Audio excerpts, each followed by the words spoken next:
살다 보면 누구에게나 한 번쯤은 마음속 깊은 곳에서 무거운 짐이 느껴질 때가 있습니다. 설명할 수 없는 불안감이 찾아오기도 하고 아무리 애써도 풀리지 않는 일들이 반복되기도 하지요.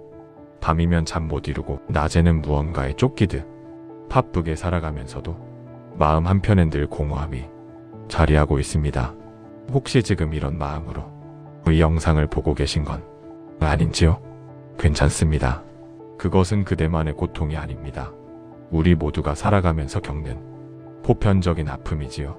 부처님께서는 2500년 전 이미 고통의 근원에 대해 깊이 통찰하셨습니다.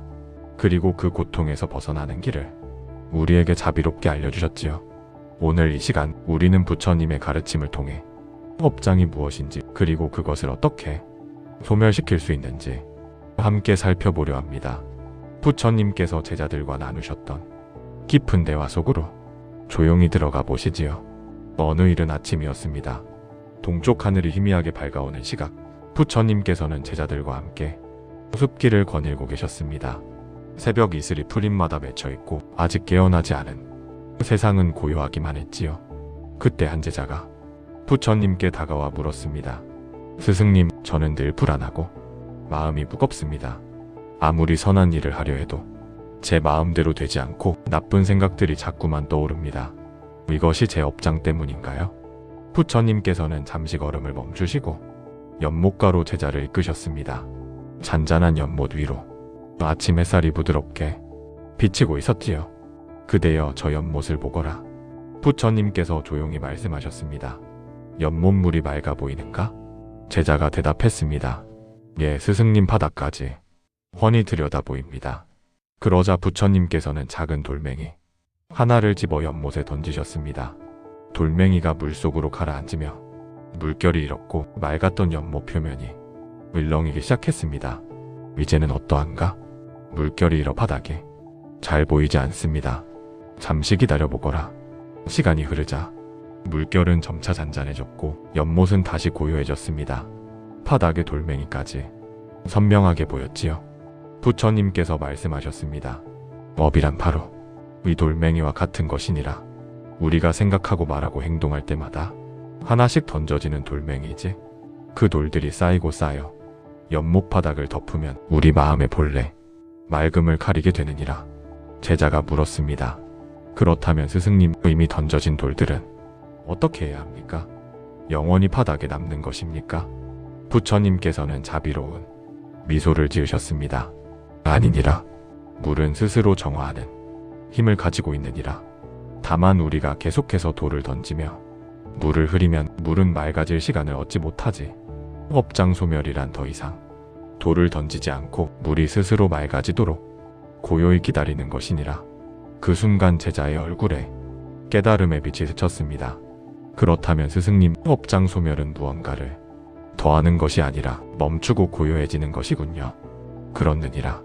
마음이 고요해지면 본래의 맑음이 저절로 드러나는 법이니라. 부처님의 말씀이 아침 공기에 잔잔히 퍼져나갔습니다. 며칠이 흐른 후였습니다. 부처님께서는 나무 아래에서 제자들에게 법문을 하고 계셨습니다. 그때 한 여인이 다가왔습니다. 그녀의 얼굴에는 깊은 시름이 가득했고 걸음걸이마저 무거워 보였지요. 부처님, 저는 평생 악업만 지으며 살아온 것 같습니다. 여인이 떨리는 목소리로 말했습니다. 젊은 시절 저는 시어머니께 불효했고 남편과도 다투기 일쑤였습니다. 자식들에게는 화를 내며 상처를 주었고요. 이제 나이가 들어 돌아보니 제 인생은 죄업으로 가득합니다. 이 업을 어찌 갚을 수 있겠습니까? 부처님께서는 여인을 바라보시며 조용히 말씀하셨습니다. 그대는 지금 무엇을 하고 있는가? 여인이 어리둥절해하며 대답했습니다. 지금요? 부처님 말씀을 듣고 있습니다. 그렇다. 바로 지금 그대는 법문을 듣고 있느니라. 부처님께서 계속 말씀하셨습니다. 그대여, 듣는다는 것은 단순히 귀로 소리를 받아들이는 것이 아니니라. 진정한 듣기란 마음을 열고 받아들이는 것이지. 그대가 지금 이 순간 진심으로 법문을 듣고 있다면 그 순간 그대의 마음에는 탐욕도 없고 분노도 없으며 어리석음도 없느니라. 여인의 눈에서 눈물이 흘러내렸습니다. 하지만 제가 저지른 과거의 업들은 부처님께서 손을 들어 여인을 제지하셨습니다. 과거는 이미 흘러간 물과 같으니라. 그대는 그 물을 다시 되돌릴 수 있는가? 없느니라. 하지만 지금 이 순간 새로운 물이 흐르고 있지 않은가? 그대가 법을 듣는 이 순간 맑은 물이 흐르기 시작하는 것이니라. 한 제자가 물었습니다. 스승님, 그렇다면 법문을 듣기만 해도 업이 소멸된다는 말씀이십니까? 부처님께서 고개를 끄덕이셨습니다. 그러하니라. 하지만 듣기만 하는 것이 얼마나 어려운지 아는가? 대부분의 사람들은 귀로는 듣되 마음으로는 듣지 않느니라. 어떤 이는 법문을 들으면서도 내일 장사 걱정을 하고 어떤 이는 가족 간의 다툼을 떠올리지. 그것은 진정한 듣기가 아니니라. 그렇다면 어떻게 들어야 합니까? 온전히 듣는 것이니라. 마치 목마른 사슴이 물소리를 듣듯이, 마치 배고픈 사람이 밥 짓는 냄새를 맡듯이 온 마음을 다해 듣는 것이지. 그렇게 들을 때 그 순간만큼은 업을 짓지 않는 것이니라. 그리고 업을 짓지 않는 순간이 쌓이고 쌓이면 그것이 곧 업장소멸이 되느니라. 여인이 무릎을 꿇으며 말했습니다. 부처님, 저는 이제 알겠습니다. 제가 할 일은 과거를 한탄하는 것이 아니라 지금 이 순간을 깨어서 사는 것이군요. 그렇느니라. 과거의 업은 회개하되 집착하지 말라. 그리고 지금 이 순간부터 새로운 업을 짓기 시작하는 것이니라. 선한 업은 쌓이고 악한 업은 흘러가게 하라. 부처님의 말씀을 듣고 여인은 환한 표정으로 일어났습니다. 그녀의 어깨에서 무거운 짐이 내려진 것처럼 보였지요. 그날 저녁 달빛이 밝은 밤이었습니다. 부처님께서는 제자들과 함께 앉아 계셨습니다. 어디선가 맑은 종소리가 들려왔지요. 한 제자가 물었습니다. 스승님, 저 종소리는 어디서 나는 것입니까? 부처님께서 미소 지으시며 말씀하셨습니다. 그대는 종소리가 어디서 난다고 생각하는가? 종에서 나옵니다. 그렇다면 종을 치지 않을 때도 소리가 나는가? 아닙니다. 그렇다면 소리는 치는 행위에서 나는 것인가? 제자가 잠시 생각하다 말했습니다. 그것도 아닌 것 같습니다. 종이 없으면 소리가 날 수 없으니까요. 부처님께서 고개를 끄덕이셨습니다. 그렇다면 소리는 그대의 귀에서 나는 것인가? 그것도 아닙니다. 그렇느니라. 소리는 종도 아니고 치는 행위도 아니며 귀도 아니니라. 이 모든 것이 인연 따라 만나 소리가 생겨나는 것이지 업 또한 이와 같으니라. 제자들이 귀를 기울였습니다. 부처님께서 계속 말씀하셨습니다. 업은 어디 고정된 실체가 있는 것이 아니니라. 그대의 마음과 말과 행동이 인연 따라 만나 생겨나는 것이지. 종소리가 울려 퍼졌다가 사라지듯이 업 또한 생겨났다가 사라지느니라. 그렇다면 스승님, 업이 사라진다는 것은 무엇입니까? 종소리가 멀리 퍼져나가 결국 고요 속으로 사라지듯이 업 또한 그러하니라. 선한 업을 지으면 그 파동이 선한 결과를 낳고 사라지며 악한 업을 지으면 악한 결과를 낳고 사라지느니라. 또 다른 제자가 물었습니다. 그렇다면 법문을 듣는 것도 일종의 소리를 듣는 것인데 왜 업장소멸이 되는 것입니까? 부처님께서 밝은 미소를 지으셨습니다. 좋은 질문이니라. 일반적인 소리는 귀로 들어와 마음을 산란하게 하지. 시끄러운 소리를 들으면 마음이 어지럽고 듣기 좋은 소리를 들으면 집착이 생기느니라. 하지만 법문은 다르니라. 어떻게 다릅니까? 법문은 마음을 정화하는 소리니라. 마치 맑은 물이 흐린 물을 씻어내듯이 법문의 말씀은 번대로 가득한 마음을 씻어내느니라. 그래서 진심으로 법문을 듣는 순간 그대의 마음에서는 탐욕과 분노와 어리석음이 잠시 물러나느니라. 한 제자가 감탄하며 말했습니다. 그렇다면 법문을 듣는 것 자체가 수행이군요. 그렇느니라. 듣는 것도 수행이요, 생각하는 것도 수행이며 실천하는 것도 수행이니라. 이 세 가지가 하나로 이어질 때 진정한 업장소멸이 일어나느니라. 달빛이 부처님과 제자들을 고요히 비추고 있었습니다. 다음 날 아침 부처님과 제자들은 탁발을 나갔습니다. 길을 가다가 한 농부가 밭을 갈고 있는 모습을 보게 되었지요. 농부는 땀을 뚝뚝 흘리며 쟁기를 끌고 있었습니다. 부처님께서 걸음을 멈추시고 그 광경을 지켜보셨습니다. 한 제자가 물었습니다. 스승님, 저 농부를 보고 계십니까? 그렇다. 저 농부는 지금 무엇을 하고 있는가? 밭을 갈고 있습니다. 왜 밭을 가는가? 씨앗을 뿌리기 위해서입니다. 부처님께서 고개를 끄덕이셨습니다. 그렇느니라. 농부는 밭을 갈지 않고 씨앗을 뿌리지 않느니라. 먼저 땅을 부드럽게 만들고 잡초를 제거하며 돌을 골라내지. 그래야 씨앗이 잘 자랄 수 있느니라. 제자들이 고개를 끄덕였습니다. 부처님께서 계속 말씀하셨습니다. 우리의 마음도 이와 같으니라. 법문을 듣는다는 것은 마음의 밭을 갈고 씨앗을 뿌리는 것과 같지. 그대들의 마음 속에는 오랜 세월 동안 쌓인 탐욕이라는 잡초가 있고 분노라는 돌이 있으며 어리석음이라는 메마른 땅이 있느니라. 한 제자가 걱정스러운 표정으로 말했습니다. 스승님, 그렇다면 저희 마음속 밭은 황무지나 다름없습니다. 이것을 어찌 갈아엎을 수 있겠습니까? 부처님께서 자비로운 눈빛으로 제자를 바라보셨습니다. 농부를 보거라. 그는 하루아침에 밭을 갈아엎는가? 아닙니다. 여러 날에 걸쳐 조금씩 갈아엎습니다. 그렇느니라. 마음의 밭도 마찬가지니라. 하루아침에 갈아엎을 수는 없느니라. 하지만 매일 조금씩 법문을 듣고 수행을 하면 그 마음의 밭은 점차 부드러워지느니라. 그렇다면 스승님, 법문을 듣는 것이 쟁기질과 같은 것입니까? 그렇느니라. 법문을 들을 때마다 그대의 마음속 단단한 땅이 조금씩 부드러워지느니라. 처음에는 쟁기가 땅에 잘 들어가지 않지만 계속 갈다 보면 땅이 부드러워지는 법이니라. 또 다른 제자가 물었습니다. 그렇다면 얼마나 들어야 업장이 소멸됩니까? 부처님께서 미소 지으셨습니다. 농부에게 물어보거라. 얼마나 밭을 갈아야 합니까? 라고. 농부는 뭐라 대답하겠는가? 땅의 상태에 따라 다르다고 할 것입니다. 그렇느니라. 어떤 땅은 비옥하여 조금만 갈아도 되고 어떤 땅은 척박하여 오랫동안 갈아야 하느니라. 마음의 밭도 마찬가지니라. 어떤 이는 한 번이 법문으로 크게 깨닫고 어떤 이는 평생을 들어도 조금씩 깨닫느니라. 그렇다면 저희는 언제까지 들어야 합니까? 부처님께서 엄숙한 목소리로 말씀하셨습니다. 마음의 밭이 완전히 부드러워져서 선한 씨앗이 저절로 싹트고 자랄 때까지니라.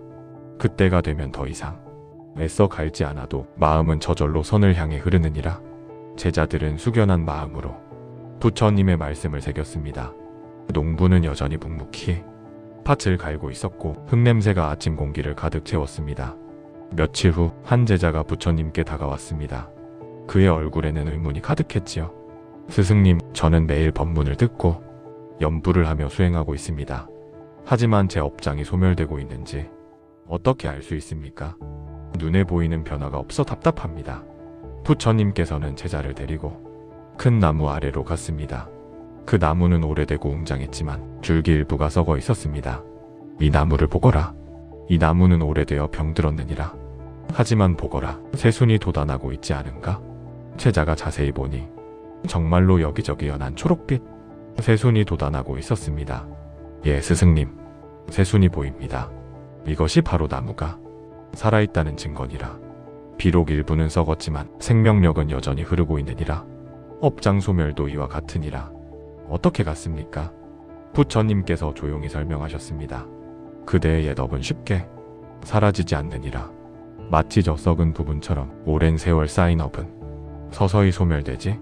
하지만 그대가 법문을 듣고 수행하면 새로운 선업이 생겨나느니라. 마치 저 새순처럼 말이니라. 그렇다면 업장 소멸의 징조는 무엇입니까? 부처님께서 손가락으로 하나하나 짚어가며 말씀하셨습니다. 첫째, 그대의 마음이 예전보다 평온해지느니라. 작은 일에도 화를 내던 마음이 점차 고요해지지. 이것이 첫 번째 징조니라. 제자가 고개를 끄덕이며 들었습니다. 둘째, 그대가 남의 허물을 보는 눈이 줄어들고 자신의 허물을 보는 눈이 밝아지느니라. 예전에는 남의 잘못만 보이던 것이 이제는 내 잘못이 먼저 보이기 시작하지. 이것이 두 번째 징조니라. 셋째, 그대가 베푸는 일이 즐거워지느니라. 예전에는 베풀면서도 아까워하는 마음이 있었지만 이제는 베푸는 것 자체가 기쁨이 되느니라. 이것이 세 번째 징조니라. 넷째, 그대의 말이 부드러워지고 거짓이 줄어들며 남을 해치는 말을 하지 않게 되느니라. 이것이 네 번째 징조니라. 다섯째, 그대가 악한 일을 멀리하고 선한 일을 가까이 하는 것이 자연스러워지느니라. 억지로 참는 것이 아니라 저절로 선을 향하는 마음이 생기지. 이것이 다섯 번째 징조니라. 제자가 감동하여 물었습니다. 스승님, 그렇다면 이런 징조들이 모두 나타나야 업장이 소멸된 것입니까? 부처님께서 고개를 저으셨습니다. 아니니라. 한 가지라도 나타나면 그것이 업장 소멸의 시작이니라. 물이 흐르기 시작할 때는 작은 시냇물에서 시작하지만 결국 큰 강을 이루듯이 업장 소멸도 작은 변화에서 시작하여 큰 변화로 이어지느니라. 그렇다면 저도 이런 징조를 느낄 수 있을까요? 그대가 진심으로 법문을 듣고 수행한다면 반드시 느낄 것이니라. 다만 조급해하지 말라. 나무가 하루아침에 자라지 않듯이 업장 소멸도 시간이 필요하니라. 제자는 환한 얼굴로 절을 올렸습니다. 그의 마음속에 희망이 빛이 피어올랐습니다. 어느 날 부처님께서 큰 마을에 들어가셨습니다. 그 마을에는 부유한 장사꾼이 살고 있었는데 그는 젊은 시절 수많은 속임수로 재물을 모았던 사람이었습니다. 이제 나이가 들어 죽음을 앞두고 있는 그는 자신의 과거 업보가 두려워 밤마다 악몽에 시달렸지요. 장사꾼이 부처님께 다가와 엎드렸습니다. 부처님, 저를 구원해 주십시오. 저는 평생 남을 속이고 이익만을 탐하며 살았습니다. 이제 죽음이 가까워지니 두려움에 잠을 이룰 수가 없습니다. 제가 지은 악업은 너무나 많아 100번을 다시 태어나도 갚을 수 없을 것 같습니다. 부처님께서 장사꾼을 바라보시며 물으셨습니다. 그대는 지금 무엇을 하고 있는가? 제 죄를 참회하고 있습니다. 그렇다면 그대의 마음은 지금 어떠한가? 장사꾼이 가슴에 손을 얹고 잠시 생각했습니다. 후회와 슬픔으로 가득합니다. 부처님께서 고개를 끄덕이셨습니다. 그것으로 충분하니라. 그대가 지금 느끼는 후회와 슬픔, 그것이 바로 업장 소멸의 시작이니라. 하지만 부처님, 저는 이미 너무 많은 죄를 지었습니다. 어떻게 용서받을 수 있겠습니까? 부처님께서 말씀하셨습니다. 그대여, 어두운 방을 1000년 동안 닫아두었다 하더라도 촛불 하나만 켜면 순식간에 밝아지느니라. 업 또한 그러하니라. 비록 그대가 오랜 세월 악업을 지었다 하더라도 진심으로 참회하고 선업을 짓기 시작하면 그 어둠은 점차 물러가느니라. 장사꾼의 눈에서 눈물이 흘러내렸습니다. 정말 그럴 수 있습니까? 그렇느니라. 하지만 참회는 말로만 하는 것이 아니니라. 진정한 참회는 다시는 그런 일을 하지 않겠다는 결심과 함께 선한 일을 실천하는 것이니라. 제가 무엇을 해야 합니까? 부처님께서 자비롭게 말씀하셨습니다. 그대가 속여서 얻은 재물이 있다면 돌려줄 수 있는 것은 돌려주고 돌려줄 수 없는 것은 가난한 이들에게 베풀어라. 그리고 매일 법문을 듣고 염불을 하며 선한 생각을 일으키도록 노력하라. 그것이 그대가 할 수 있는 일이니라. 장사꾼이 물었습니다. 그렇게 하면 정말 제 업이 소멸됩니까? 업은 쌓인 만큼 풀리느니라. 한 번에 모두 소멸되지는 않지만 그대가 매일 선을 실천하면 악업은 점차 줄어들고 선업은 쌓이느니라. 마치 저울에 한쪽에 돌을 놓고 다른 한쪽에 깃털을 놓는 것과 같이 처음에는 돌이 무겁지만 깃털을 계속 쌓다 보면 언젠가는 균형이 맞춰지느니라. 장사꾼은 그날부터 재산을 나누어 가난한 사람들을 도왔습니다. 매일 아침 부처님의 법문을 듣고 저녁에는 염불을 했지요. 그리고 그는 자신이 속였던 사람들을 찾아가 사과하고 보상했습니다. 석 달이 지나자 장사꾼의 얼굴에서 어두운 그림자가 사라졌습니다. 그는 평온한 얼굴로 부처님을 찾아와 말했습니다. 부처님, 감사합니다. 이제 저는 두렵지 않습니다. 비록 죽음이 찾아와도 기꺼이 받아들일 수 있을 것 같습니다. 부처님께서 미소 지으시며 말씀하셨습니다. 그렇느니라. 그대는 이미 많은 업을 소멸시켰느니라. 진정한 참회와 실천은 1000개의 기도보다 강하니라. 장사꾼은 평온하게 눈을 감고 삶을 마쳤습니다. 그의 얼굴에는 미소가 머물러 있었지요. 계절이 바뀌어 가을이 왔습니다. 낙엽이 하나둘 떨어지는 어느 오후, 한 젊은 제자가 부처님께 물었습니다. 스승님, 저는 가난한 집안에서 태어나 하루하루 먹고 사는 것도 힘겹습니다. 탁발을 하며 수행할 시간도 부족하고 법문을 들을 여유도 없습니다. 이런 제가 어떻게 업장을 소멸시킬 수 있겠습니까? 부처님께서 제자를 바라보시며 말씀하셨습니다. 그대는 일상에서 무엇을 하는가? 나무를 하고 밭을 갈고 밥을 짓습니다. 그것이 바로 수행이니라. 제자가 의아한 표정을 지었습니다.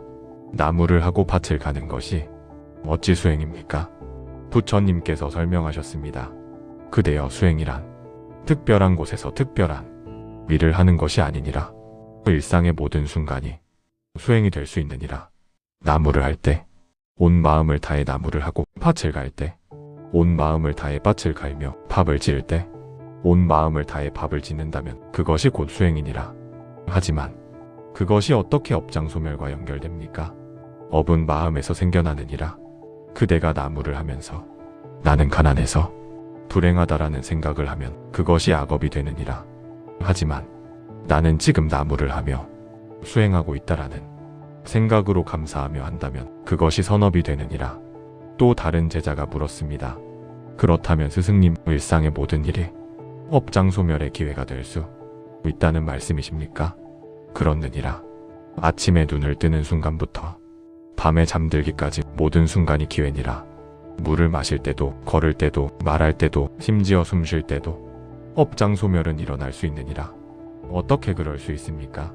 부처님께서 자세히 설명하셨습니다.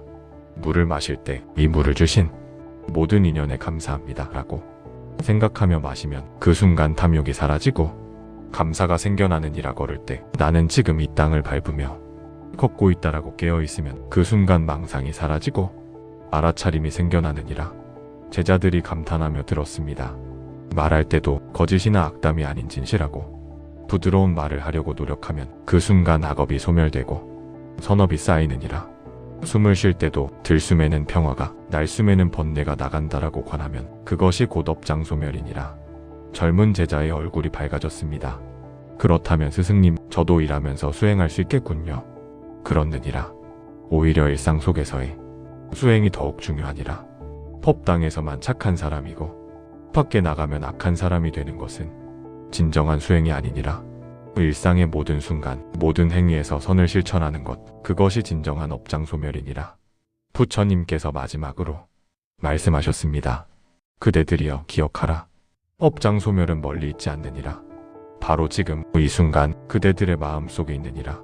매 순간 깨어서 살고 매 순간 선을 실천하면 그것이 곧 업장소멸이니라. 낙엽이 바람에 흩날리며 땅에 내려앉았습니다. 그 낙엽조차도 자연의 순리를 따르는 수행처럼 보였습니다. 겨울이 다가오는 어느 날이었습니다. 추운 바람이 불고 하늘이 잔뜩 흐렸지요. 한 노파가 부처님을 찾아왔습니다. 그녀는 허리가 굽고 얼굴에는 깊은 주름이 배어 있었습니다. 부처님, 저는 이제 얼마 남지 않은 것 같습니다. 평생을 힘들게 살았지만 착하게 살려고 노력했습니다. 하지만 그를 몰라 경전을 읽을 수 없고 나이가 들어 법문을 들어도 금방 잊어버립니다. 이런 제가 업장을 소멸시킬 방법이 있습니까? 부처님께서 노파의 손을 잡으시며 말씀하셨습니다. 그대는 이름을 부를 수 있는가? 예, 그것은 할 수 있습니다. 그렇다면 충분하니라. 노파가 어리둥절해했습니다. 부처님께서 설명하셨습니다. 그대여 나무아미타불이라는 부처님의 명호를 들어본 적이 있는가? 예, 들어봤습니다. 그렇다면 그 명호를 부를 수 있는가? 나무아미타불, 네, 부를 수 있습니다. 부처님께서 미소 지으셨습니다. 그것으로 충분하니라. 매일 마음을 다해 나무아미타불을 부르거라. 아침에 일어나서도 일하면서도 저녁에 쉴 때도 부처님의 명호를 부르는 것이니라. 그것만으로 제 업이 소멸됩니까? 그렇느니라. 부처님의 명호에는 무한한 공덕이 담겨 있느니라. 한 번 부를 때마다 80억 겁의 죄가 소멸된다고 경전에 쓰여 있느니라. 한 제자가 의문을 제기했습니다. 스승님, 그렇다면 왜 많은 사람들이 염불을 해도 업장이 소멸되지 않는 것처럼 보입니까?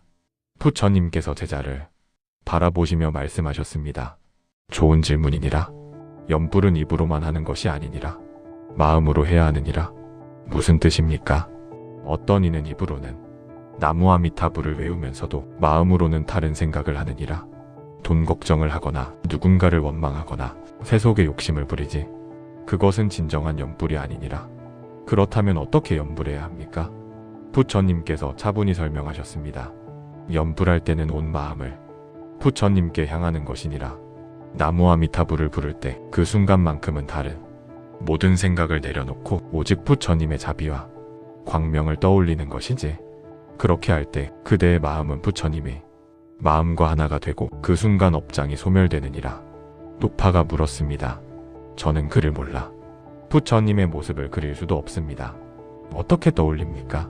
그대여, 부처님을 떠올린다는 것은 형상을 떠올리는 것이 아니니라. 부처님의 자비로운 마음, 모든 중생을 구원하려는 원력, 그 따뜻함을 느끼는 것이니라. 마치 어머니를 그리워하는 아이의 마음처럼 그렇게 부처님을 생각하며 명호를 부르는 것이니라. 노파의 눈에서 눈물이 흘러내렸습니다. 알겠습니다, 부처님. 저는 이제부터 온 마음을 다해 나무아미타불을 부르겠습니다. 부처님께서 노파의 머리를 쓰다듬으시며 말씀하셨습니다. 그대는 이미 큰 선근을 가지고 있느니라. 평생을 힘들게 살면서도 악을 행하지 않고 선을 실천하려 했으니 그것이 얼마나 큰 공덕인가. 이제 연부를 더하면 그대의 업장은 빠르게 소멸될 것이니라. 노파는 그날부터 매일 수천 번씩 나무아미타불을 불렀습니다. 일하면서도 쉬면서도 잠들기 전에도 연부를 멈추지 않았지요. 석 달 후 노파는 평온한 미소를 띤 채 세상을 떠났습니다. 그녀의 마지막 말은 나무아미타불이었습니다. 봄이 되어 꽃이 피기 시작했습니다.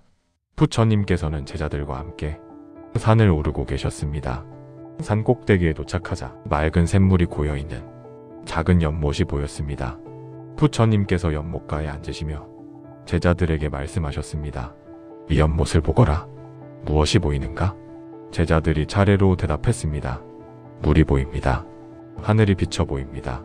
나무들이 비쳐 보입니다. 부처님께서 고개를 끄덕이셨습니다. 그렇느니라. 이 연못은 마치 거울과 같아서 모든 것을 비추느니라. 하지만 연못 자체는 아무것도 아니지. 그저 맑고 고요할 뿐이니라. 한 제자가 물었습니다. 스승님, 이것이 우리 마음과 무슨 관계가 있습니까? 마음도 이 연못과 같으니라. 본래 마음은 맑고 깨끗하니라. 하지만 우리는 그 마음에 온갖 것들을 비추느니라. 탐욕, 분노, 어리석음, 시기, 질투, 이런 것들이 마음의 거울에 비치면 우리는 그것이 우리 자신이라고 착각하느니라. 그렇다면 업장이란 무엇입니까? 부처님께서 작은 나뭇가지를 들어 연못에 던지셨습니다. 물결이 일며 비친 이미지들이 흔들렸습니다. 이것이 업이니라. 마음의 거울을 흔드는 것이지. 하지만 잠시 후 보거라. 시간이 지나자 물결이 잔잔해지고 다시 맑게 하늘과 나무가 비쳤습니다. 이것이 업장 소멸이니라. 물결이 가라앉고 다시 고요해지는 것이지. 또 다른 제자가 물었습니다. 그렇다면 스승님, 우리가 법문을 듣는 것은 어떤 의미입니까? 법문을 듣는다는 것은 이 거울을 닦는 것이니라. 연못에 먼지가 쌓이면 이미지가 흐려지듯이 우리 마음에도 무명이라는 먼지가 쌓이느니라. 법문은 그 먼지를 닦아내는 것이니라. 하지만 스승님, 이 연못은 항상 맑은데 왜 우리 마음은 항상 맑지 못합니까? 부처님께서 깊이 숨을 쉬시며 말씀하셨습니다. 그것은 우리가 계속해서 연못에 돌을 던지기 때문이니라. 아침에 일어나자마자 걱정이라는 돌을 던지고 낮에는 욕심이라는 돌을 던지며 저녁에는 분노라는 돌을 던지지. 쉴 새 없이 돌을 던지니 어찌 마음이 고요할 수 있겠는가? 그렇다면 어떻게 해야 합니까? 돌 던지기를 멈추는 것이니라. 법문을 들을 때, 연부를 할 때, 참선을 할 때 그때만큼은 돌을 던지지 않는 것이지. 그러면 마음은 저절로 고요해지고 맑아지느니라. 한 제자가 감탄하며 말했습니다. 그렇다면 스승님, 업장소멸이란 특별한 무언가를 얻는 것이 아니라 본래 가지고 있던 맑음을 되찾는 것이군요. 부처님께서 환하게 미소 지으셨습니다. 그렇느니라. 그대가 큰 깨달음을 얻었느니라. 업장소멸은 멀리서 찾을 것이 아니라 바로 그대 안에 있느니라. 그대의 본성은 본래 청정하니라. 다만 구름이 가려 보이지 않을 뿐이니라. 제자들은 연못을 바라보며 깊은 사색에 잠겼습니다. 연못은 여전히 고요하고 맑았습니다. 그 속에는 하늘과 구름과 꽃이 피어난 나무들이 완벽하게 비치고 있었지요. 여름이 무르익어가는 어느 날이었습니다. 부처님께서는 큰 도시를 지나가시다가 한 무리의 사람들이 한 남자를 돌로 치려는 광경을 목격하셨습니다. 저 사람을 죽여라. 도둑놈을 용서할 수 없다. 사람들이 분노에 찬 목소리로 외쳤습니다. 부처님께서 조용히 다가가셨습니다. 무슨 일인가? 한 사람이 대답했습니다. 이 자가 우리 마을 사람의 물건을 훔쳤습니다. 당연히 벌을 받아야 하지 않겠습니까? 부처님께서 고개를 끄덕이시며 말씀하셨습니다. 그렇다면 그대들 중에 한 번도 잘못을 저지르지 않은 사람이 먼저 돌을 던지도록 하라. 사람들이 서로를 바라보았습니다. 아무도 돌을 들지 못했습니다. 한참 후 사람들이 하나둘 자리를 떠났습니다. 부처님께서 남자에게 다가가 물으셨습니다. 왜 도둑질을 했는가?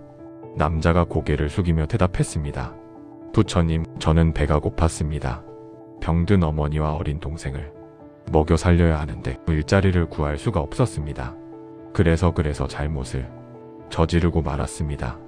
부처님께서 남자의 머리를 쓰다듬으시며 말씀하셨습니다. 그대의 어려움은 이해하노라. 하지만 도둑질은 잘못된 것이니라. 그대는 지금 악업을 지었느니라. 남자가 눈물을 흘리며 말했습니다. 저도 압니다. 저는 지옥에 떨어질 것입니다. 아니니라. 부처님께서 단호하게 말씀하셨습니다. 그대가 진심으로 뉘우치고 다시는 그런 일을 하지 않는다면 그 업은 소멸될 수 있느니라. 정말입니까? 그렇느니라. 하지만 진정한 참회는 말뿐이 아니니라. 그대는 이제부터 어떻게 살 것인가? 남자가 결연한 표정으로 말했습니다. 저는 열심히 일하겠습니다. 비록 힘들어도 정직하게 살겠습니다. 부처님께서 미소 지으시며 말씀하셨습니다. 그것이 바로 업장소멸이니라. 과거의 잘못을 뉘우치고 현재를 바르게 살며 미래를 선하게 만들어가는 것이지. 그리고 부처님께서는 제자들에게 말씀하셨습니다. 그대들이여 이 사람을 도우라. 그에게 일자리를 구해주고 당분간 먹을 것을 제공하라. 한 제자가 물었습니다. 스승님, 저 사람은 도둑질을 했습니다. 왜 도와주어야 합니까? 부처님께서 엄숙하게 말씀하셨습니다. 자비가 없다면 정의도 없느니라. 그대들이 그를 도와주는 것은 그의 업장 소멸을 돕는 것이니라. 그리고 동시에 그대들 자신의 선업을 쌓는 것이기도 하지. 어떻게 그럴 수 있습니까? 남을 돕는다는 것은 자신을 돕는 것이니라. 그대가 굶주린 사람에게 밥을 주면 그 순간 그대의 마음속 탐욕이 녹아내리느니라. 그대가 힘든 사람을 도우면 그 순간 그대의 마음속 위기심이 사라지느니라. 이것이 업장소멸이 아니고 무엇이겠는가? 제자들이 고개를 끄덕였습니다. 부처님께서 계속 말씀하셨습니다. 그대들이여 자비를 실천하는 것이야말로 가장 빠른 업장소멸의 길이니라. 법문을 1000번 듣는 것보다 굶주린 사람 한 명에게 밥을 주는 것이 더 큰 공덕을 쌓느니라. 그렇다면 스승님, 우리는 어떻게 자비를 실천해야 합니까? 어렵지 않느니라. 매일매일 작은 자비를 실천하면 되느니라. 길 가다 넘어진 사람을 일으켜주고 슬퍼하는 사람을 위로해주며 배고픈 사람에게 음식을 나누어주는 것이니라. 이런 작은 자비가 쌓이고 쌓이면 그대의 업장은 눈 녹듯 사라지느니라. 그날 이후 그 남자는 부처님의 제자가 되어 열심히 수행했습니다. 그리고 평생 가난한 사람들을 도우며 살았지요. 그의 삶은 완전히 변화했고 많은 사람들에게 감동을 주었습니다. 이렇게 부처님께서는 제자들에게 업장소멸의 길을 가르쳐 주셨습니다. 업장소멸이란 멀리 있는 것이 아닙니다. 지금 이 순간 그대의 마음속에 있습니다. 법문을 들을 때 그대의 마음이 고요해지고 맑아집니다. 그 순간 업장은 소멸되고 있습니다. 염불을 할 때 그대의 마음이 부처님을 향합니다. 그 순간 업장은 소멸되고 있습니다. 자비를 실천할 때 그대의 마음에서 이기심이 사라집니다. 그 순간 업장은 소멸되고 있습니다. 참회를 할 때 그대의 마음이 정화됩니다. 그 순간 업장은 소멸되고 있습니다. 일상을 깨어서 살 때 그대의 매 순간이 수행이 됩니다. 그 순간 업장은 소멸되고 있습니다. 그대들이여 조급해하지 마십시오. 나무는 하루아침에 자라지 않습니다. 꽃은 하루아침에 피어나지 않습니다. 업장 소멸도 시간이 필요합니다. 하지만 그대가 매일 한 걸음씩 나아간다면 반드시 목적지에 도달할 것입니다. 매일 법문을 듣고 매일 염불을 하며 매일 자비를 실천하십시오. 그러면 어느 날 그대는 깨닫게 될 것입니다. 업장이 소멸되어 마음이 가벼워졌다는 것을, 과거의 무거운 짐이 내려졌다는 것을, 이제 평온하고 자유로운 마음으로 살 수 있다는 것을. 부처님의 가르침은 2500년이 지난 지금도 여전히 살아있습니다. 그 가르침은 시대를 초월하여 우리 모두에게 희망을 줍니다. 그대가 지금 이 영상을 보고 있다는 것 자체가 선근이 있다는 증거입니다. 그대 안에는 이미 부처가 될 씨앗이 심어져 있습니다. 이제 그 씨앗에 물을 주고 햇빛을 쬐어 주십시오. 법문을 듣고 수행하고 자비를 실천하십시오. 그러면 그 씨앗은 반드시 싹을 틔우고 꽃을 피울 것입니다. 업장소멸은 그대가 생각하는 것보다 가까이 있습니다. 바로 지금 이 순간 그대의 마음속에 있습니다. 그대가 이 법문을 듣는 이 순간에도 업장은 소멸되고 있습니다. 감사합니다. 나무아미타불 관세음보살, 그대의 삶에 평안과 자비가 가득하기를 기원합니다. 그대의 마음이 언제나 맑고 고요하기를 기원합니다. 그대의 모든 업장이 소멸되어 자유롭고 행복하기를 기원합니다. 오늘도 이 영상을 끝까지 들어주신 여러분께 깊은 감사를 드립니다. 여러분의 시간이 헛되지 않았기를 바라며 이 가르침이 여러분의 삶에 작은 빛이 되기를 소망합니다. 다음에도 부처님의 지혜로운 가르침으로 찾아뵙겠습니다. 건강하시고 평안하시길 바랍니다. 나무아미타불. 감사합니다.